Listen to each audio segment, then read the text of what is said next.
Sarah Martinez had always been different from other girls in her small town of Cedar Falls. While her classmates spent their weekends at the mall or talking about boys, Sarah was in her garage, taking apart old radios and computers her father brought home from his repair shop. Her hands were always dirty with grease and metal shavings, and her mind was constantly working on some new invention or modification. The other kids at school didn't understand her. They called her weird, strange, and sometimes worse things.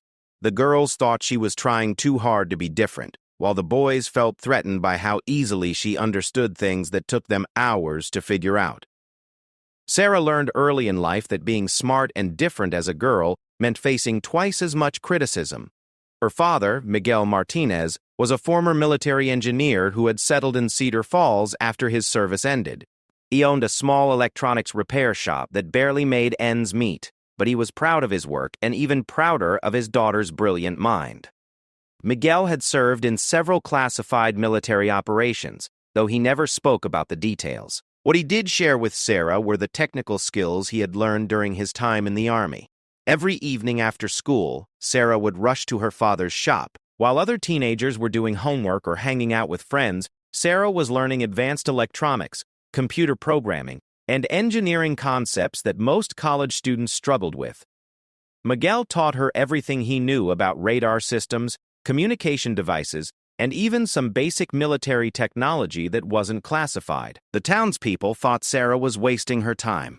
Women in Cedar Falls were expected to become teachers, nurses, or housewives. The idea of a young woman becoming an engineer or working with complex technology seemed ridiculous to most people. Even Sarah's teachers, who should have encouraged her talents, often made comments about how she should focus more on traditional subjects like English and home economics. Sarah's mother had died when she was only 5 years old, leaving just her and her father. This made their bond even stronger, but it also meant that Sarah grew up without many female role models. The women in town often whispered about how Miguel was raising his daughter wrong, letting her get too interested in man's work instead of teaching her proper feminine skills. Despite the constant criticism and strange looks, Sarah continued to excel in her studies and her technical projects. By the time she was 16, she had built several working radio transmitters, repaired dozens of complex electronic devices, and even designed a few improvements to existing technology that impressed her father greatly. Miguel began to suspect that his daughter's abilities went far beyond even his own considerable skills. One particular incident at school changed everything for Sarah. During a physics class, the teacher was struggling to explain how certain electronic components worked. Sarah raised her hand and offered a detailed explanation that was not only correct, but more comprehensive than what was in the textbook. Instead of being impressed, the teacher became angry and accused Sarah of showing off and being disrespectful. The other students laughed and made jokes about Sarah thinking she was smarter than the teacher. Some of the boys made cruel comments about how girls shouldn't know more about electronics than men. The teacher, feeling embarrassed, sent Sarah to the principal's office for disrupting the class, even though she had only been trying to help. That night, Sarah came home crying for the first time in years. Miguel found her in the garage, angrily throwing tools around and muttering about how unfair everything was. When he asked what happened, Sarah broke down and told him about the incident at school and how tired she was of being treated differently just because she was a girl who was good with technology. Miguel sat down next to his daughter and put his arm around her shoulders. He told her something that would stay with her forever. He explained that throughout history, people had always been afraid of those who were different or more capable than average. He said that her intelligence and skills were gifts that could change the world, but only if she was strong enough to keep going despite what others said. Then Miguel made a decision that would alter the course of Sarah's life. He told her about a special program he had heard about through his old military contacts. It was a highly classified training program that recruited exceptional young people for advanced technical roles in national security. The program was so secret that most people didn't even know it existed, and it actively sought out individuals with unusual talents who had been overlooked by traditional institutions. Sarah was skeptical at first. Why would any government program be interested in a teenage girl from a small town? Miguel explained that modern warfare and intelligence operations required people who could think differently and solve problems in ways that traditional military personnel couldn't. Sarah's combination of technical brilliance and unconventional thinking made her exactly the type of person these programs needed. Over the next few weeks, Miguel used his old connections to make some careful inquiries. He learned that the program, known only as Project Phoenix, was indeed real and actively recruiting. The selection process was incredibly difficult and secretive. Candidates had to demonstrate not only exceptional technical abilities, but also the mental toughness to handle classified information and dangerous situations. Sarah threw herself into preparing for whatever tests or challenges might come her way. She spent every free moment studying advanced mathematics, physics, and computer science. She practiced building complex devices under time pressure and learned to work efficiently even when she was tired or stressed. Miguel helped by teaching her some basic military protocols and emphasizing the importance of discipline and attention to detail. The townspeople noticed Sarah becoming even more focused and distant than usual. Some assumed she was going through a typical teenage phase and would eventually settle down into a more normal role.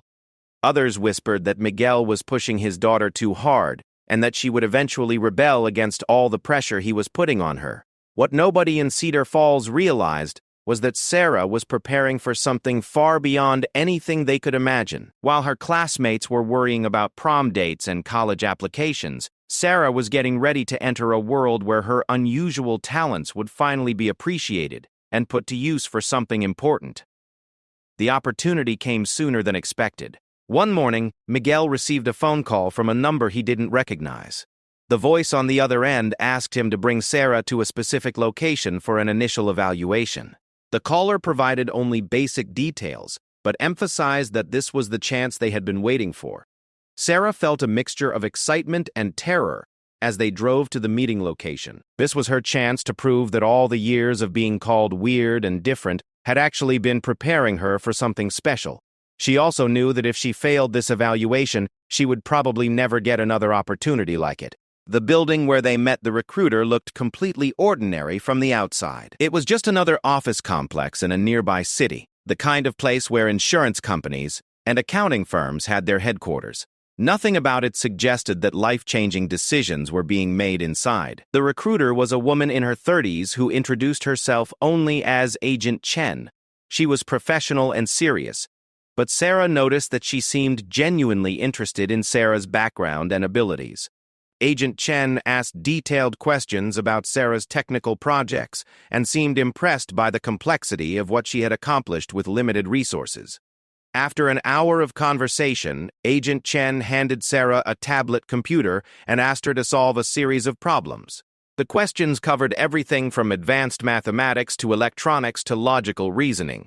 Some of the problems were unlike anything Sarah had ever seen before, but she found herself getting excited rather than overwhelmed by the challenge. When Sarah finished the test, Agent Chen looked at the results with raised eyebrows. She made a few notes on her clipboard and then excused herself to make a phone call in private. When she returned, she had a serious expression on her face. Agent Chen explained that Sarah had scored higher on the evaluation than almost anyone they had ever tested. However, she warned that the program Sarah was being considered for was extremely demanding and dangerous. Many people who entered the program never returned to normal life. Those who did succeed often had to sacrifice relationships, family connections, and any hope of a conventional future. Sarah looked at her father, who nodded encouragingly. She had been preparing for this moment her entire life, even though she hadn't fully understood what she was preparing for. Everything that had made her different and caused her to be mocked in Cedar Falls had actually been leading to this opportunity. With a steady voice, Sarah told Agent Chen that she was ready for whatever the program required. She had spent her whole life being told that her abilities were unusual and unwanted. Now she had a chance to use those same abilities for something important, and she wasn't going to let fear stop her. Agent Chen smiled for the first time during their meeting. She explained that Sarah would need to report to a classified location in 3 weeks for the beginning of her training. Until then, she was not to discuss this opportunity with anyone except her father. Sarah would essentially be disappearing from her old life and starting completely fresh. As they drove home, Sarah felt a strange combination of excitement and sadness. She was thrilled to finally have found a place where her talents would be valued, But she also realized that she was about to leave behind everything familiar. The people who had mocked her would probably assume she had just run away or given up on her dreams. What they would never know was that Sarah Martinez, the weird girl they had dismissed and ridiculed, was about to begin a journey that would eventually make her one of the most important people in national security. The same qualities that had made her an outcast in Cedar Falls would soon make her invaluable to her country. The next 3 weeks passed quickly as Sarah prepared to leave for her new life. She said goodbye to the few teachers who had been kind to her and tried to tie up loose ends without revealing where she was going. Most of her classmates didn't even notice that she was leaving, which only reinforced her decision to pursue this new path. On her last night in Cedar Falls, Sarah and her father sat in the garage where she had spent so many hours learning and building.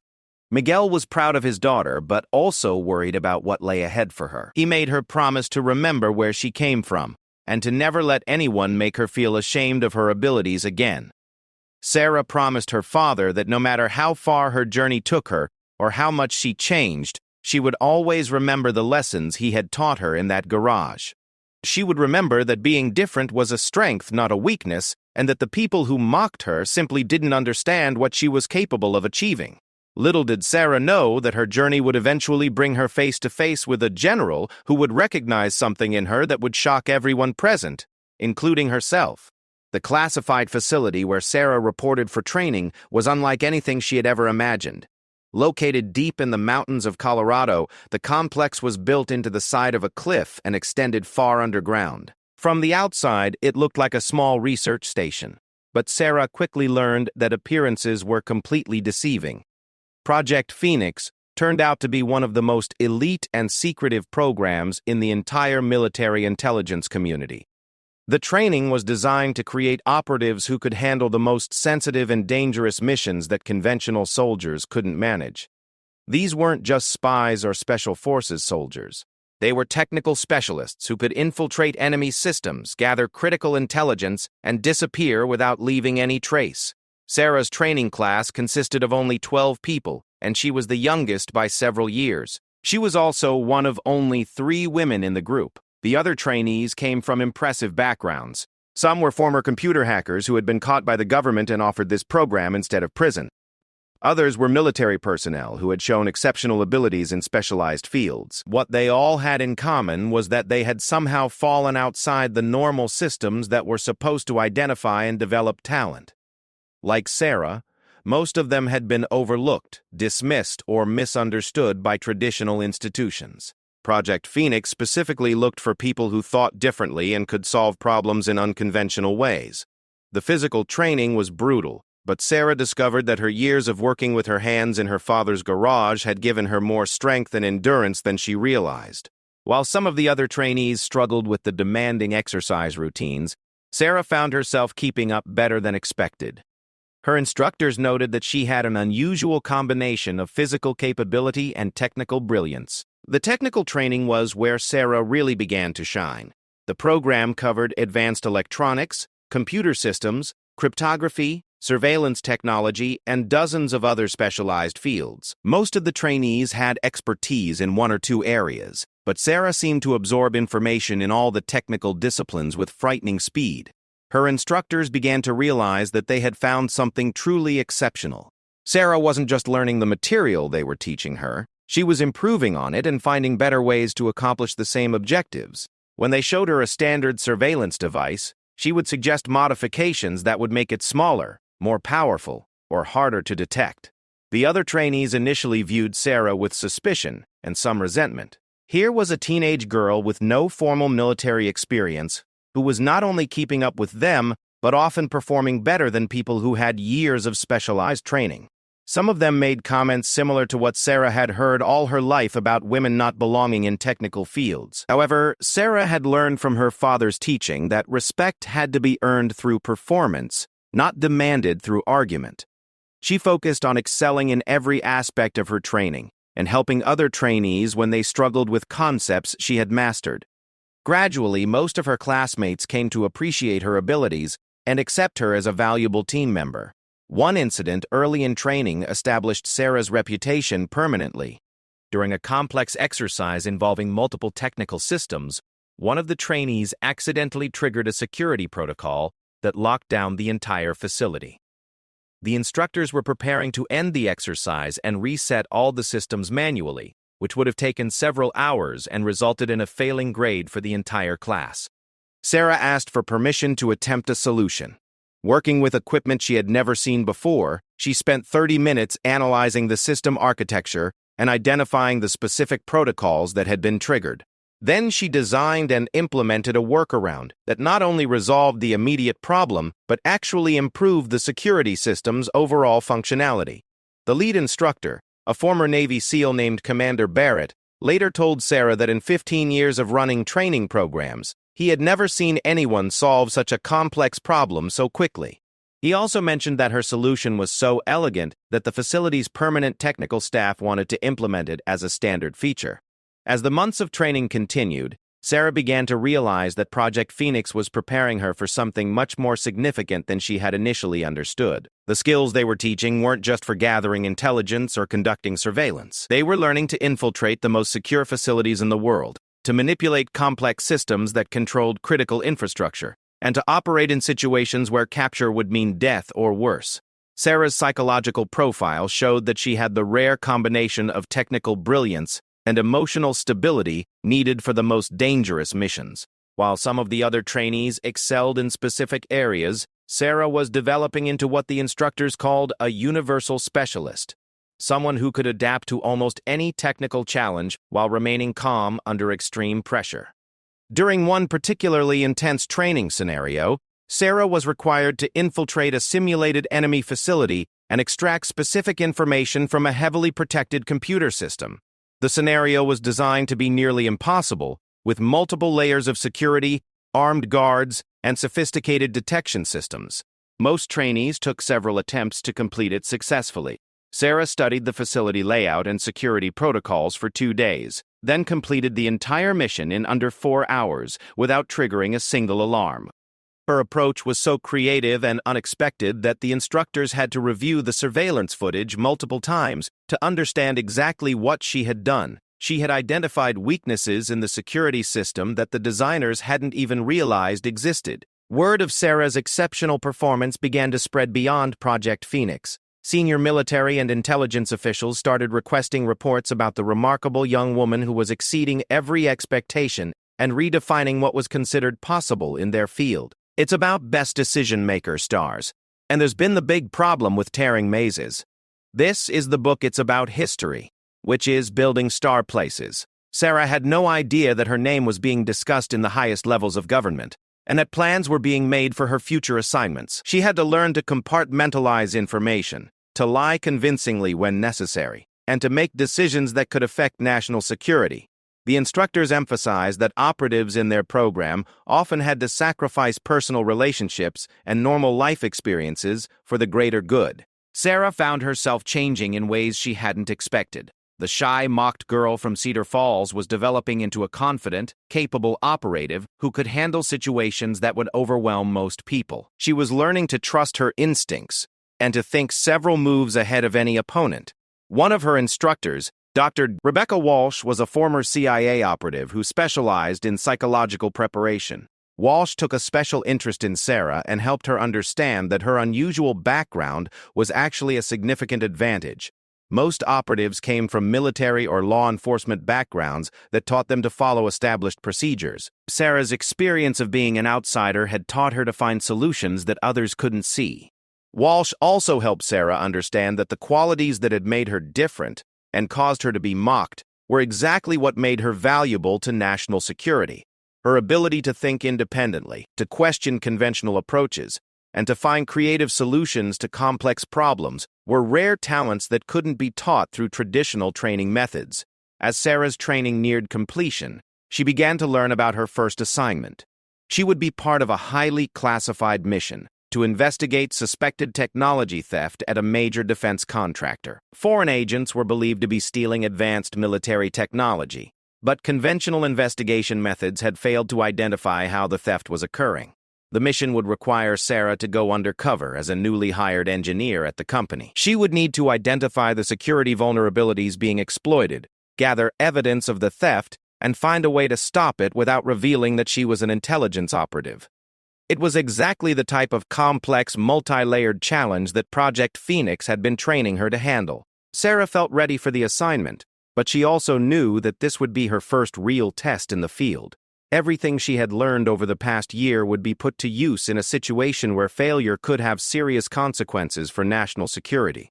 The girl who had once been mocked for being too interested in electronics was about to become a guardian of some of the country's most sensitive technological secrets. Before leaving for her assignment, Sarah had one final meeting with Commander Barrett. He told her that she had not only completed the program successfully, but had set new standards for what was considered achievable. He also gave her something unexpected, a small device that looked like an ordinary flash drive, but contained emergency communication protocols that only the most trusted operatives were given access to. Commander Barrett explained that Sarah's combination of technical abilities and operational skills made her extremely valuable, but also made her a target if her true identity was ever discovered. The communication device would allow her to call for help if she ever found herself in a situation that was beyond her ability to handle alone. As Sarah prepared to leave the training facility, she reflected on how much her life had changed. A year ago, she had been a lonely teenager in a small town, mocked by her peers, and misunderstood by almost everyone around her. Now she was a highly trained intelligence operative preparing for a mission that could affect national security. But the most significant change wasn't in her abilities or training. It was in her understanding of herself. Sarah had finally found a place where being different was an asset rather than a liability. She had discovered that the very qualities that had made her an outcast were actually extraordinary gifts that could be used to serve something much larger than herself. The mission ahead would test everything she had learned and force her to prove that a girl from Cedar Falls could succeed in one of the most demanding and dangerous careers in the world. Sarah was ready for that test, though she had no idea that her path would eventually cross with a general whose reaction to seeing her would shock everyone present and change the course of her career forever. Sarah's first undercover assignment took her to Phoenix Dynamics, a major defense contractor located in Northern Virginia. The company specialized in developing advanced radar and communication systems for the military, exactly the type of technology that foreign intelligence services desperately wanted to steal. For the past 6 months, there had been strong evidence that classified information was being leaked, but traditional security investigations had failed to identify the source. Sarah's cover identity was perfect for the situation. She was hired as Jennifer Walsh, a recent engineering graduate from a small technical college, the kind of person who would be overlooked by both company executives and potential foreign agents. Her apparent inexperience and youth would allow her to observe people and systems without raising suspicion. The first few weeks at Phoenix Dynamics were challenging in unexpected ways. Sarah had been trained to handle complex technical challenges and dangerous situations, but she hadn't been prepared for the everyday workplace politics and social dynamics of a large corporation. Many of her new colleagues treated her exactly the way her high school classmates had treated her, dismissively and with barely concealed condescension. Her supervisor, Mark Stevens, was particularly difficult to work with. He assigned Sarah to routine tasks that didn't utilize her abilities and made frequent comments about how young women often struggled with the complexity of defense contractor work. Stevens clearly didn't expect much from his new employee and seemed to view her as a temporary addition who would probably leave within a few months. What Stevens and the others didn't realize was that Sarah was using her seemingly boring assignments to gain access to systems throughout the facility. While they thought she was just running routine diagnostics on communication equipment, she was actually mapping the entire network architecture and identifying potential security vulnerabilities.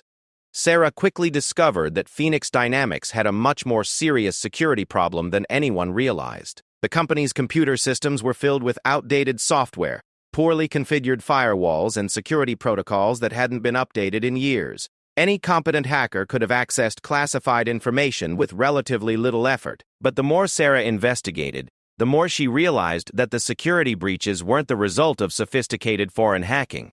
Someone with legitimate access to the systems was deliberately stealing information and passing it to outside contacts. This was an inside job, which made it much more dangerous and difficult to stop. Sarah began carefully observing her colleagues, looking for signs of suspicious behavior. She paid attention to who worked late, who had access to which systems, and who seemed to be living beyond their apparent means. She also started making subtle modifications to various computer systems that would help her track how information was being accessed and copied.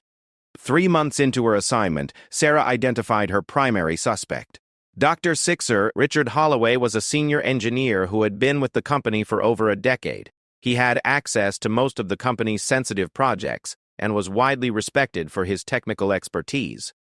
He also had some personal financial problems that Sarah discovered through careful background research. Holloway had been going through an expensive divorce and had significant gambling debts. Sarah found evidence that he had recently started making large payments on his debts, payments that far exceeded what he should have been able to afford on his salary. When she tracked his computer usage, she discovered that he was accessing files for projects he wasn't assigned to work on, particularly late at night when few other people were in the building. However, Sarah knew that having evidence of Dr. Holloway's suspicious behavior wasn't enough. She needed to identify his contacts and understand how the stolen information was being transmitted. She also had to be careful not to alert him to her investigation, which required her to continue acting like an inexperienced junior engineer while conducting sophisticated surveillance operations. Sarah's breakthrough came when she discovered that Dr. Paul Holloway was using a clever method to hide his information theft. He was embedding stolen data in routine technical reports that he submitted to external consulting firms. The reports looked completely normal, but they contained hidden information that could be extracted by anyone who knew what to look for. Using skills she had learned during her Project Phoenix training, Sarah developed a way to monitor Dr. Shutosa Holloway's file activities without his knowledge. She created what appeared to be routine system maintenance programs that actually tracked every file he accessed and copied. Within 2 weeks, she had identified the specific documents he was stealing and the methods he was using to transmit them. The stolen information was far more extensive than anyone had suspected. Holloway had been systematically copying data about radar systems, communication protocols, and advanced defensive technologies. The information he had stolen could have given foreign militaries significant advantages in developing countermeasures against American defense systems. Sarah also identified Dr. Holloway's primary contact, a woman named Maria Santos who claimed to be a technical consultant but was actually working for a foreign intelligence service. Santos met with Dr. Holloway at various restaurants and coffee shops around Northern Virginia, receiving flash drives containing the stolen information and providing him with payments that he used to cover his debts. As Sarah gathered more evidence, she began to realize that the operation was larger than just one corrupt engineer. Holloway was part of a network that included several other defense contractors and possibly some government employees. The Foreign Intelligence Service had been running a long-term operation to systematically steal American military technology, and Dr. DeCamp Holloway was just one piece of a much larger puzzle. Sarah knew that she needed to report her findings to her handlers at Project Phoenix, but she also wanted to gather enough evidence to shut down the entire network, rather than just arresting Dr. Doc Holloway. She began planning a complex operation that would allow her to identify all the participants in the espionage ring while continuing to maintain her cover. The plan required Sarah to take significant personal risks. She would need to get close enough to Dr. Sadoo Holloway to monitor his activities directly, which meant volunteering to work on projects with him despite her supposed junior status. She also had to find a way to track his meetings with Maria Santos without being detected by either of them. Sarah's opportunity came when Phoenix Dynamics was awarded a new contract to develop an advanced communication system for Special Operations Forces. The project required a team of engineers with different specializations, and Sarah convinced her supervisor that her background in electronics made her valuable for the team despite her limited experience. Working directly with Dr. Holloway allowed Sarah to observe his methods more closely. She discovered that he was not only stealing completed designs, but also gathering information about research that was still in the development phase. This gave foreign intelligence services advance warning about new technologies that were being developed, allowing them to begin working on countermeasures before the technologies were even deployed. Dr. Holloway was also more careful than Sarah had initially realized. He used multiple methods to access and copy information, making it difficult to track all of his activities. He had developed relationships with people throughout the company, who would unknowingly provide him with information about projects they were working on. He was skilled at appearing genuinely interested in his colleagues' work while actually gathering intelligence for his foreign contacts. Sarah spent several weeks documenting Dr. Holloway's methods and identifying all the people who were unknowingly helping him gather information. She also began tracking his meetings with Maria Santos more closely, using surveillance techniques she had learned during her training to photograph their exchanges and record their conversations. The evidence Sarah gathered revealed that the espionage operation had been running for at least 3 years and had resulted in the theft of information worth hundreds of millions of dollars. The Foreign Intelligence Service had gained access to details about defensive systems, communication protocols, and advanced technologies that could significantly compromise American military capabilities. But as Sarah prepared to report her findings to Project Phoenix, she discovered something that changed everything. While reviewing security footage from the building's parking garage, she noticed a man who had been present during several of Dr. Holloway's meetings with Maria Santos. The man appeared to be conducting counter-surveillance, watching for any signs that their activities were being monitored. When Sarah enhanced the footage and ran facial recognition software, she made a shocking discovery. The man was Lieutenant Colonel James Morrison, a military liaison who worked directly with Phoenix Dynamics on several classified projects. Morrison had access to even more sensitive information than Dr. Holloway, and his presence at the meetings suggested that the espionage ring included active military personnel. Sarah realized that she had uncovered something far more serious than a simple case of corporate espionage. This was a sophisticated foreign intelligence operation that had penetrated both the defense industry and the military itself. The implications for national security were enormous, and Sarah knew that she needed to gather more evidence before reporting her findings. However, Sarah's investigation was about to take a dramatic turn.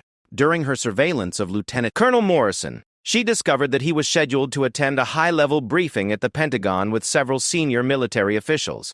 The briefing would include General Patricia Hayes, one of the most respected leaders in the intelligence community, and a person whose security clearance gave her access to some of the nation's most closely guarded secrets. Sarah realized that if Lieutenant Colonel Morrison was indeed working for a foreign intelligence service, his presence at such a high-level briefing could result in the theft of extremely sensitive information.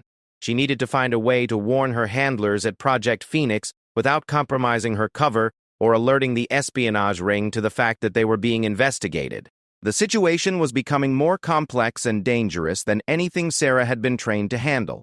She was no longer just investigating technology theft at a defense contractor. She was tracking a sophisticated espionage operation that reached into the highest levels of the military and intelligence community. One wrong move could not only compromise her mission, but also allow foreign agents to escape with information that could endanger American lives. As Sarah prepared for what would become the most challenging phase of her investigation, she had no idea that her path was about to cross with General Hayes in a way that would shock everyone present and forever change the course of her career.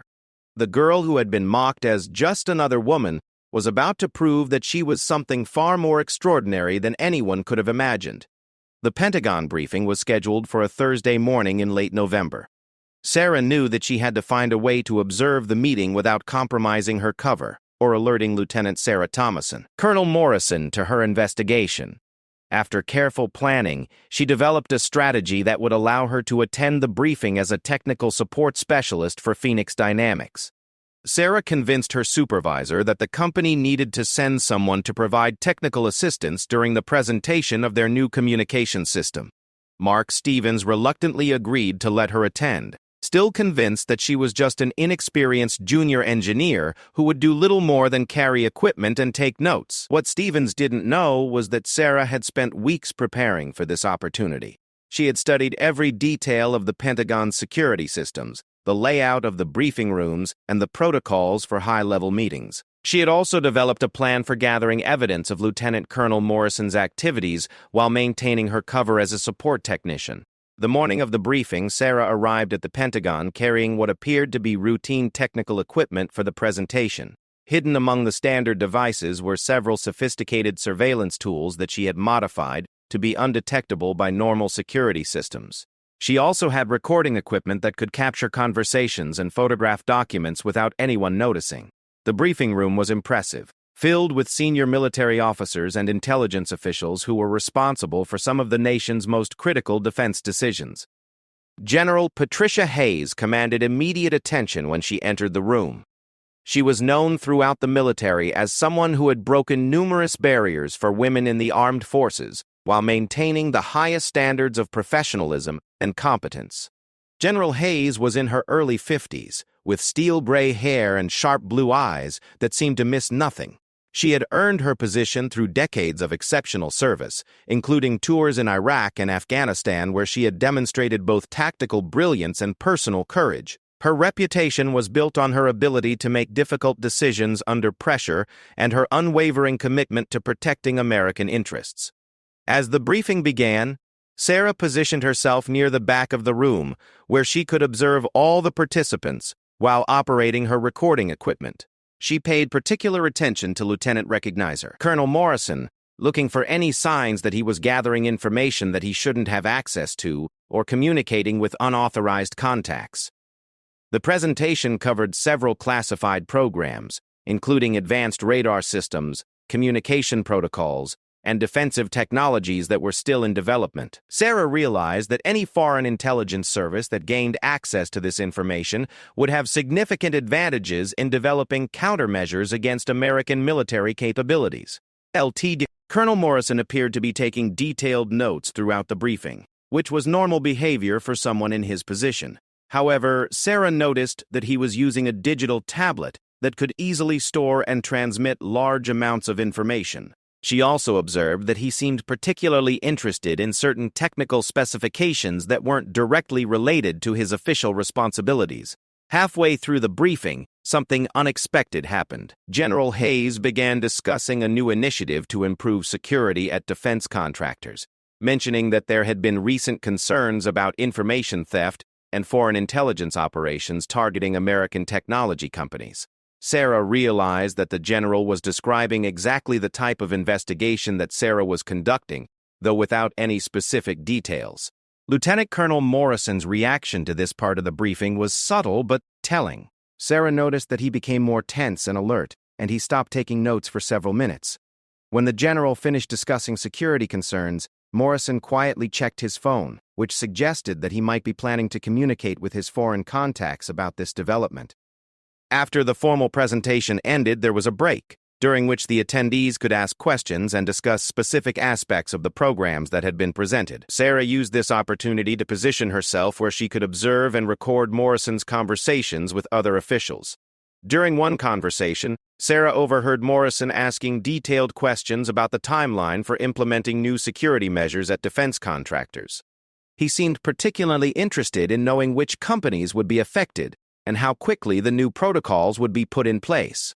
This information would be extremely valuable to foreign agents who were trying to steal technology before enhanced security measures made their operations more difficult. Sarah was carefully documenting Morrison's activities when something happened that changed everything. While adjusting her recording equipment, she accidentally bumped into a small table, causing some papers to fall to the floor. As she bent down to pick them up, General Hayes approached her. "Let me help you with that," the general said, kneeling down to gather some of the scattered documents. As she handed the papers back to Sarah, General Hayes glanced at her face and suddenly froze. Her expression changed from polite helpfulness to shock and recognition. Sarah felt her heart racing as she realized that General Hayes was staring at her with an intensity that suggested she had recognized something significant. Sarah had no idea what could have caused such a reaction, but she knew that her cover might be compromised. General Hayes stood up slowly, her eyes never leaving Sarah's face. "What's your name?" she asked quietly. "Jennifer Walsh," Sarah replied, using her cover identity. "I'm with Phoenix Dynamics, providing technical support for today's presentation." General Hayes continued to stare at Sarah with an expression that combined disbelief, recognition, and something that looked almost like grief. Other people in the room were beginning to notice the general's unusual behavior, including Lieutenant Colonel Morrison, who was watching the interaction with obvious concern. "Where are you from originally?" General Hayes asked, her voice barely above a whisper. Sarah hesitated, knowing that any deviation from her cover story could expose her true identity. But something about the general's reaction made her feel that this was a moment when the truth might be more important than maintaining her cover. "Cedar Falls?" Sarah said quietly. "I grew up in Cedar Falls." General Hayes closed her eyes for a moment, as if trying to process information that was too overwhelming to accept. When she opened them, there were tears forming at the edges. "What's your father's name?" the general asked, though she seemed to already know what the answer would be. "Miguel Martinez," Sarah replied, now completely confused about why the general was asking such personal questions. General Hayes took a step backward, putting her hand against the wall to steady herself. The conversation in the room had stopped as everyone noticed that something unusual was happening between the general and the young technical support specialist. "Miguel Martinez," General Hayes repeated, her voice filled with emotion. "Miguel Martinez, who served as a communications specialist in the Army's 82nd Airborne Division approximately 25 years ago." Sarah nodded, surprised that General Hayes knew details about her father's military service. Miguel had never talked much about his time in the Army, and Sarah had always assumed that his service had been routine and unremarkable. General Hayes reached into her jacket and pulled out her phone. With trembling hands, she scrolled through what appeared to be a photo album until she found the image she was looking for. She turned the phone toward Sarah, showing her a picture that made Sarah's knees go weak. The photo showed a group of soldiers in desert camouflage, standing together in what appeared to be a temporary military camp. Sarah immediately recognized her father, who looked much younger and was wearing sergeant's stripes. But what shocked her was the woman standing next to Miguel in the photo, a younger version of General Hayes, wearing lieutenant's bars and smiling broadly. "Your father saved my life," General Hayes said, her voice breaking slightly. "Miguel Martinez is the reason I'm standing here today." The room had gone completely silent as everyone realized they were witnessing something extraordinary.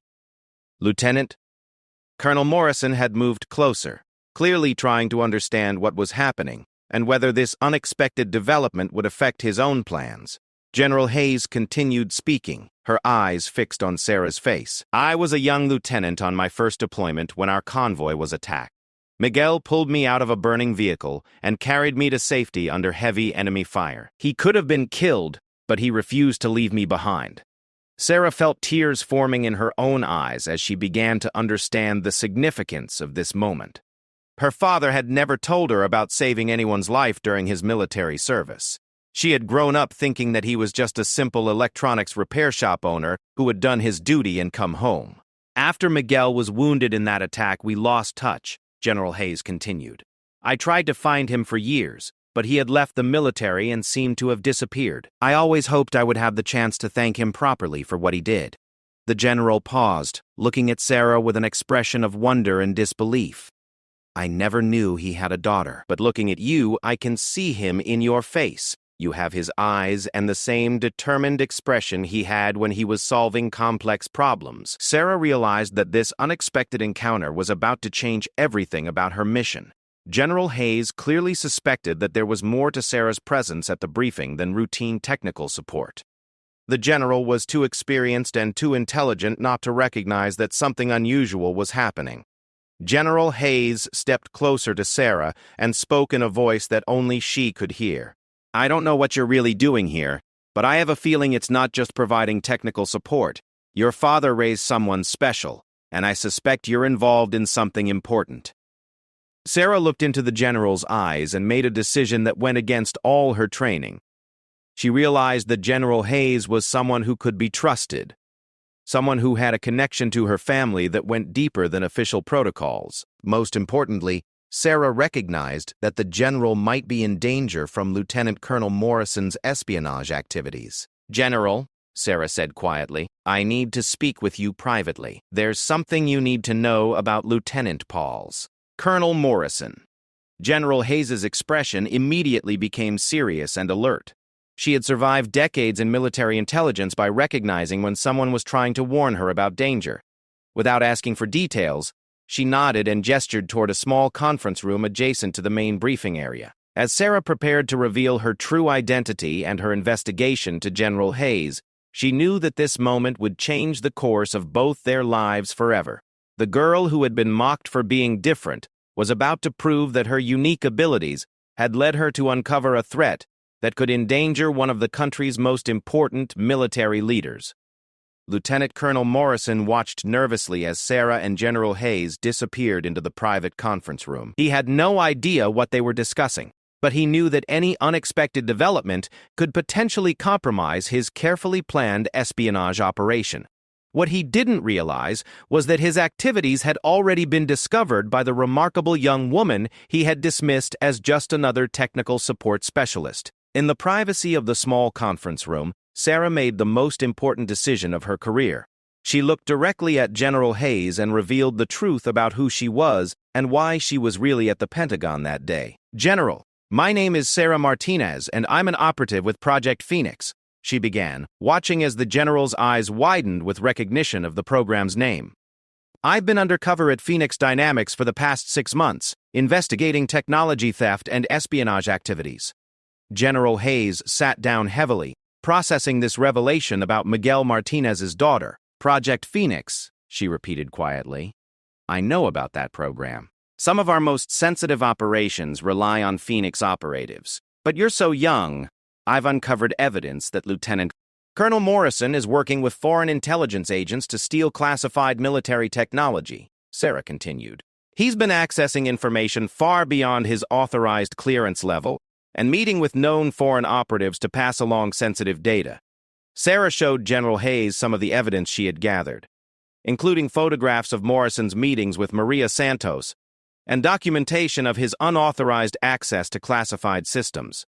The general reviewed the materials with the trained eye of someone who had spent decades in intelligence work. "This is extraordinarily thorough work," General Hayes said, looking up at Sarah with newfound respect. "You've uncovered an espionage operation that our conventional security measures completely missed. How long have you been tracking Morrison?" Sarah explained the full scope of her investigation, including Dr. Holloway's activities at Phoenix Dynamics and the broader network of individuals involved in stealing military technology. She also shared her concerns that Morrison's presence at today's briefing could result in the theft of extremely sensitive information about upcoming defense programs. General Hayes listened intently, occasionally asking questions that demonstrated her deep understanding of intelligence operations and national security threats. As Sarah provided more details about the espionage ring, the general's expression became increasingly serious. "Sarah," General Hayes said finally, "what you've discovered here represents one of the most significant security breaches we've faced in recent years. Morrison has had access to information that could compromise operations worldwide. We need to act quickly to contain this situation." General Hayes used her secure phone to contact the appropriate authorities, speaking in coded language that Sarah recognized from her training. Within minutes, she had initiated protocols that would result in Morrison's immediate detention and the beginning of a comprehensive investigation into the entire espionage network. As they waited for security personnel to arrive, General Hayes turned to Sarah with an expression of amazement and pride. "Your father would be incredibly proud of what you've accomplished. Miguel always had a gift for solving problems that others couldn't handle, and it's clear that you inherited his abilities along with his courage." Sarah felt tears in her eyes as she thought about her father and how far she had come from the garage in Cedar Falls, where he had first taught her about electronics and problem solving. "He always told me that being different was a strength, not a weakness. I never fully understood what he meant until I found my place in Project Phoenix." "Miguel was right," General Hayes said. "In intelligence work, we specifically look for people who think differently because conventional approaches often fail when dealing with sophisticated threats. What you've accomplished here proves that your unique perspective and abilities are exactly what this country needs." The door to the conference room opened, and several plainclothes security officers entered. General Hayes quickly briefed them on the situation, and they immediately moved to detain Lieutenant Colonel Morrison. Sarah watched through the window as Morrison was quietly escorted from the building, his expression showing that he finally realized his espionage activities had been discovered. Over the following weeks, Sarah's investigation led to the arrest of more than a dozen individuals involved in the espionage ring, including Dr. Holloway and Maria Santos. The stolen technology was recovered, and measures were implemented to prevent similar security breaches in the future. Sarah's work had not only stopped a major intelligence operation, but had also identified vulnerabilities that needed to be addressed throughout the defense industry. General Hayes ensured that Sarah received full recognition for her exceptional work, though most of the details remained classified. Sarah was promoted within Project Phoenix and given access to even more sensitive assignments.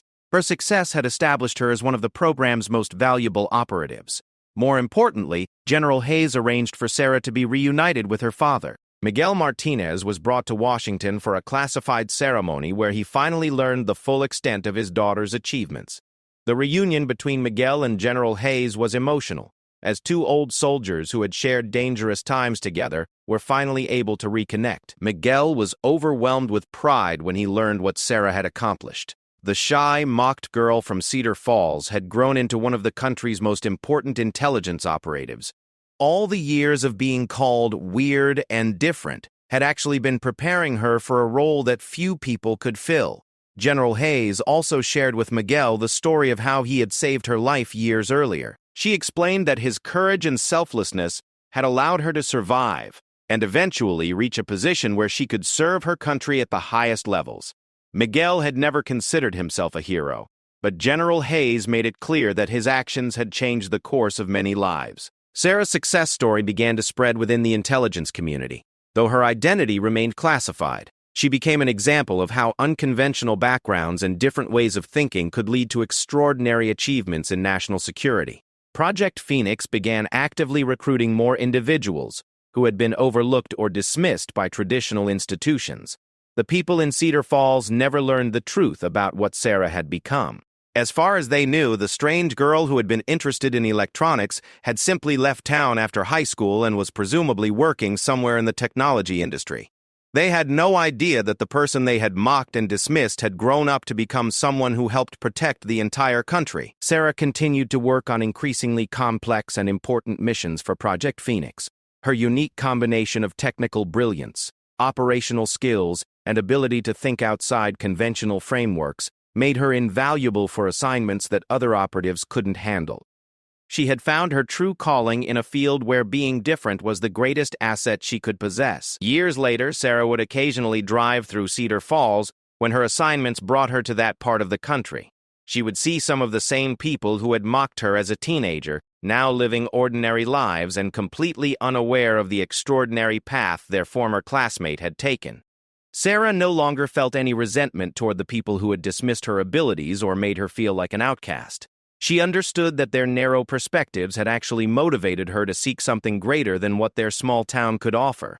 Their mockery had pushed her to discover capabilities she might never have developed otherwise. General Hayes became a mentor and friend to Sarah, someone who understood both the importance of her work and the personal sacrifices it required.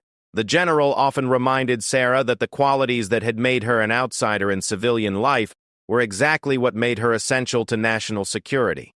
Sarah also maintained a close relationship with her father, though their conversations now included topics that would have seemed impossible during her teenage years in Cedar Falls. Miguel was amazed by his daughter's transformation, but proud that she had never lost the fundamental values he had taught her in their garage. The story of Sarah Martinez became a legend within Project Phoenix, an example of how someone who seemed unremarkable to the outside world could possess extraordinary talents that only became apparent when given the right opportunities and challenges. Her success inspired other recruits who came from unconventional backgrounds and helped them understand that their differences were strengths rather than weaknesses. Sarah's encounter with General Hayes had changed both of their lives in ways that neither could have anticipated. A chance meeting in a Pentagon briefing room had revealed connections that went back decades and forward into a future where Sarah would continue to serve her country in ways that few people could imagine. The girl who had been mocked as just another woman had proven that she was something far more extraordinary.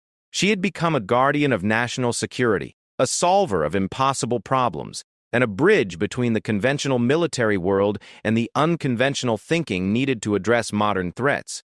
Sarah's story demonstrated that talent and dedication could overcome any amount of initial prejudice or misunderstanding. The very qualities that had made her an outcast had eventually made her indispensable. In the end, the people who had mocked her had failed to recognize that they were in the presence of someone truly exceptional.